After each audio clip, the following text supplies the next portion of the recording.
All right, so to cape out an elk, what a lot of taxidermists like is you do this little Y cut here at the top. You start at the pedicle, the antler, and you work this way and this way. So that's what I've done here. It sometimes takes a little bit of work. Then you go down the ridge of the back.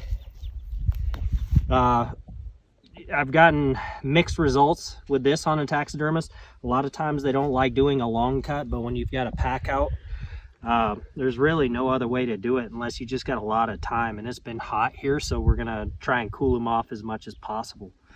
So what I've done is I've cut down the ridge like you can see, and always start at the top and work your way down, and you'll notice there's not nearly as much hair as if you go the opposite direction. And then just kind of peel it back as you go. And up near the neck of an elk is really tough because they're always fighting. So that's where the leather is the thickest, and so is that membrane.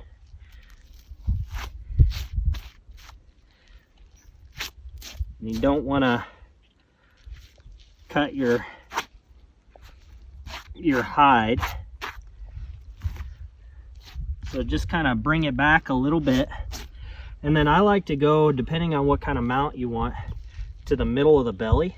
That's more than enough room for really any taxidermist, but you know, I like to go to the middle of the belly, and then I'll work my way down on both sides. Okay, so we've cut the hide off. We already did the other side, and we kind of got a little bit overzealous and tubed that one out. So I'm going to show you how to tube this one out.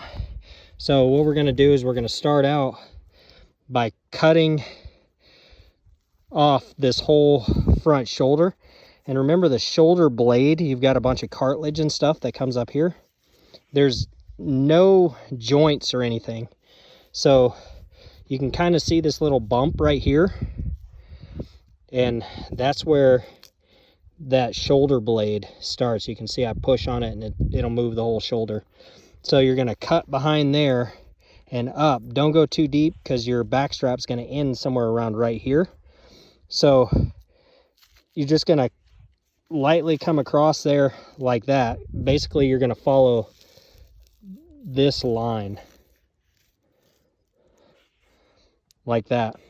And then you're going to come across this front section here and connect it and all the way across by the front of the brisket. And we'll show you how to do that here in just a second. All right, so I made my cut all the way around. And basically you're gonna have some membrane up underneath there. But you can see there's actually no joint that holds the front shoulder on. And that's the same way with all ungulates. So anything, you know, deer, elk, antelope, whatever, is gonna be the same way. So then what we'll do is we'll actually lift this section up when we go to pull it off. But first we've got to actually cut this knee, and where it bends right here, right about here, is where your flex is, and that's where your tendons are and stuff. So you actually don't need a saw.